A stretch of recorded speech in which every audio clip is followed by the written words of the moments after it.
God never meant for you to wake up every morning with a heavy heart and a racing mind. When life feels out of control, remember this: peace doesn't come from perfect circumstances. It comes from trusting the one who is in control, even when you're not. You might feel anxious, overwhelmed, even forgotten, but you're not alone. There's a promise waiting for you. I will never leave you or forsake you. Hope isn't wishful thinking. It's anchored in truth, that God is good, that he sees you, that he has a plan, even in this chaos. So take a deep breath. Let go of the fear. Let God fill the cracks in your heart with his peace. You don't have to understand everything to trust him through anything. In the storm, peace is not the absence of trouble. It's the presence of God. Peace is one of the deepest longings of the human heart, yet it often feels out of reach, especially in anxious times. The truth is, most people seek peace by trying to control everything around them. We think that if we can just organize every detail, avoid every threat, and manage every outcome, we'll finally feel calm. That kind of peace is fragile. The moment something goes wrong, a bill arrives, a loved one gets sick, a plan fails, it all falls apart. But that's because peace that's built on control is really just a temporary illusion. Real peace doesn't come from having everything under control. It comes from knowing you don't have to be in control, because someone far greater is. God didn't create you to bear the weight of every outcome, decision, and circumstance. He created you to walk with him in trust, to lean on his strength, and to rest in his care. Surrender isn't weakness, it's the beginning of freedom. It's saying, I'm not God, and I don't have to be. It's releasing your grip on the things you can't change and placing them into the hands of the one who never changes. When you try to control everything, anxiety increases because you quickly realize how little you actually can control. You can't control what people think. You can't control the economy. You can't control the future, but you can choose who you trust. You can shift your focus from panic to prayer, from fear to faith. When you surrender your need to control, something surprising happens. Your soul takes a deep breath. Your mind slows down. You stop obsessing over every what if and start resting in the truth that God already sees the road ahead. Peace is not the result of having a problem-free life. It's the result of having a surrendered heart. A surrendered heart says, even if I don't understand, I will trust. That kind of peace runs deep. It doesn't change with the news, with emotions, or with circumstances. It stays steady in the storm because it's rooted in the character of God, not the chaos of the world. This doesn't mean you stop being responsible or ignore what's happening around you. No. It means you acknowledge your limits and accept that you don't have to carry what God never asked you to carry. When your mind is racing and your heart is heavy, peace often begins not with a change in situation, but with a shift in posture.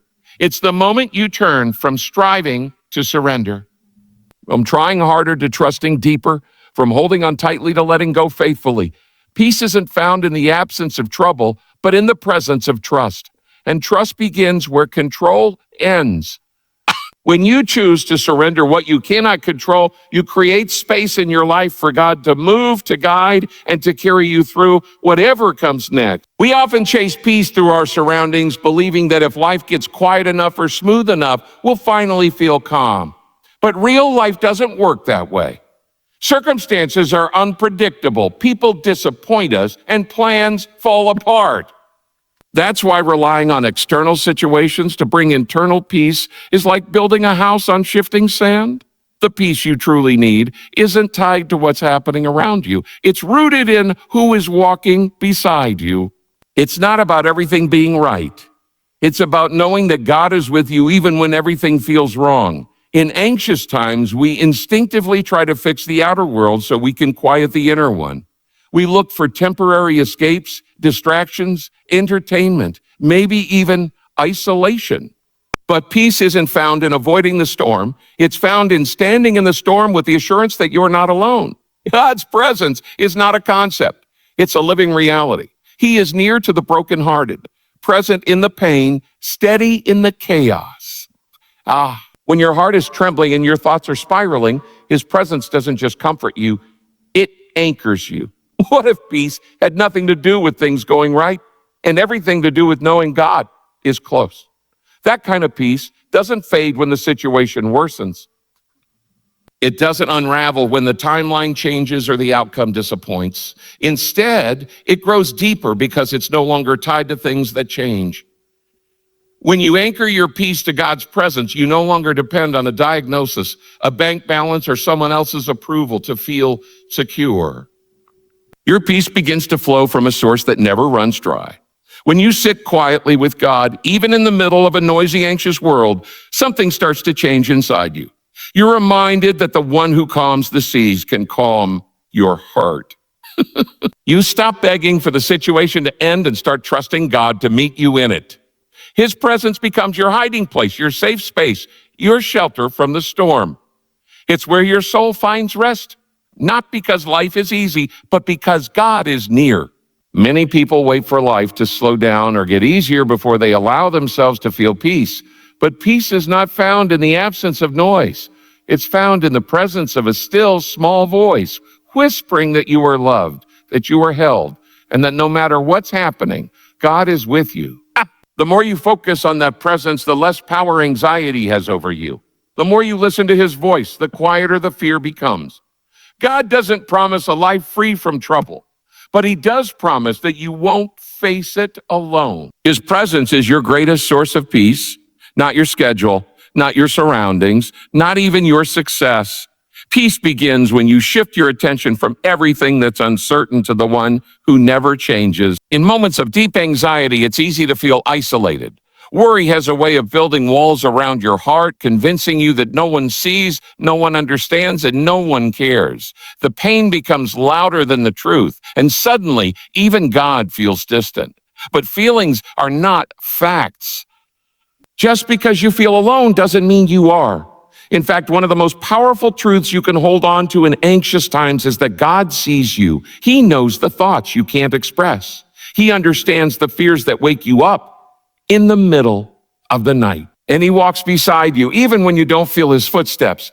God is not a distant observer. He's not waiting for you to fix yourself before he steps in. He is with you in the middle of the mess. When life breaks you, he doesn't turn away. He moves closer. Scripture says he is close to the brokenhearted and saves those who are crushed in spirit. That means he's not just aware of your pain. He is present in it. You are not forgotten. You are not invisible. You are not invisible. You are not abandoned. Even in the darkest night, he watches over you like a loving father who never stops caring, never stops pursuing, never stops loving. There's something deeply healing about knowing that you don't have to carry your burdens alone.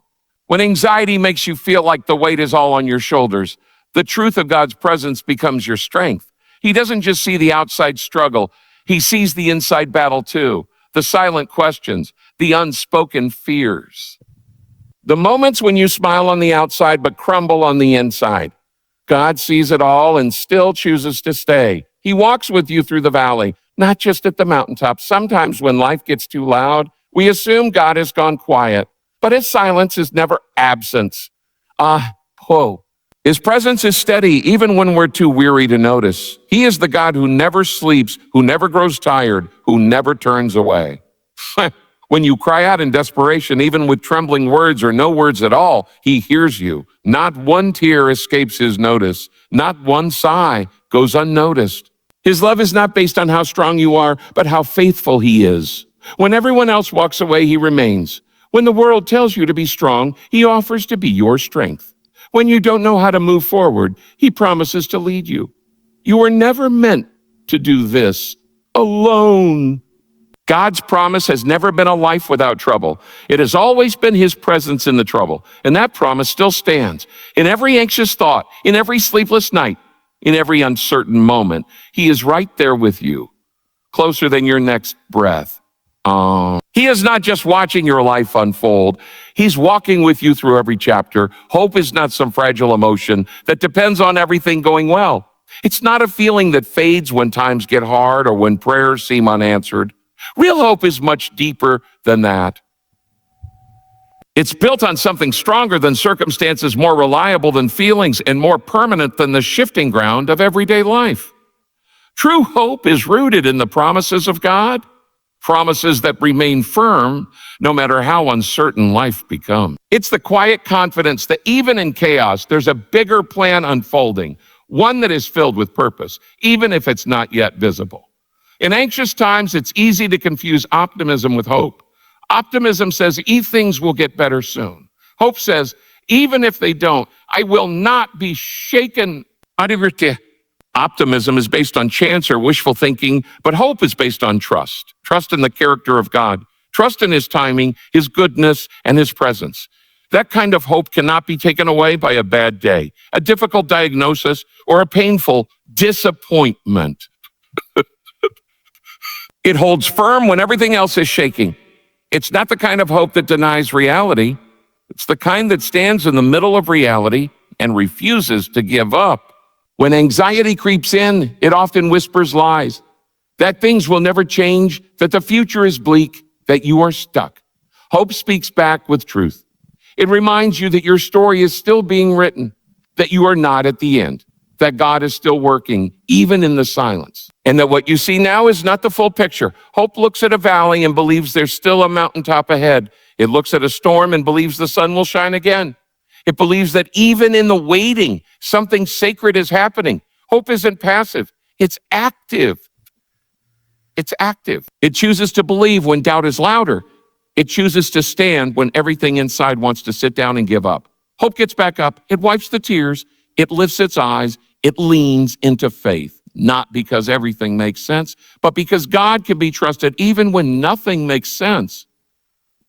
His promises are not vague words. They are anchors. They hold you steady when life wants to toss you around. They remind you that you're not forgotten, that nothing is wasted, and that there's a greater story being told through your life. Every time you choose hope, you push back against the weight of fear.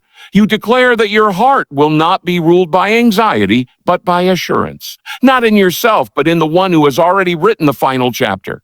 Hope is not about pretending to be okay. It's about believing that even when you're not okay, God still is. And because he is, you can keep going. You can face another day. You can take another breath. Because your hope isn't tied to what's happening around you. It's tied to who's holding you.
There's a kind of peace the world cannot offer.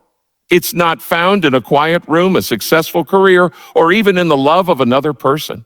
It's found in the stillness of surrender. It's found when you finally stop striving to prove, fix, or control, and you let your heart rest in the love of God. When your soul is weary and anxious, the invitation from God is not to work harder, but to come closer, to lay down the heavy burdens you've been carrying and rest in the truth that you are not alone and you are not in charge. When you keep trying to hold everything together, peace remains just out of reach. The more you try to force life into your plan, the more frustrated you become.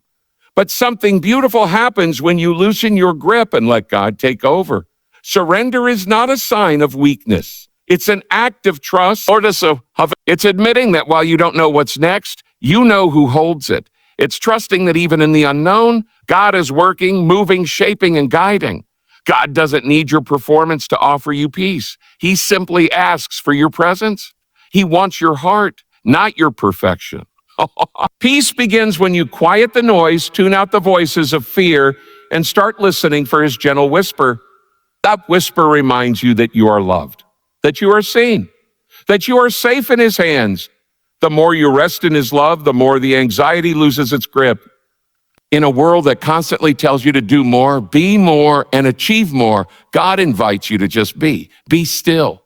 Be present. Be held. This kind of peace is not earned. It's received. It's a gift, not a goal. It doesn't come from crossing things off a to-do list or solving every problem. It comes from stepping into God's presence and letting him carry what you were never meant to hold.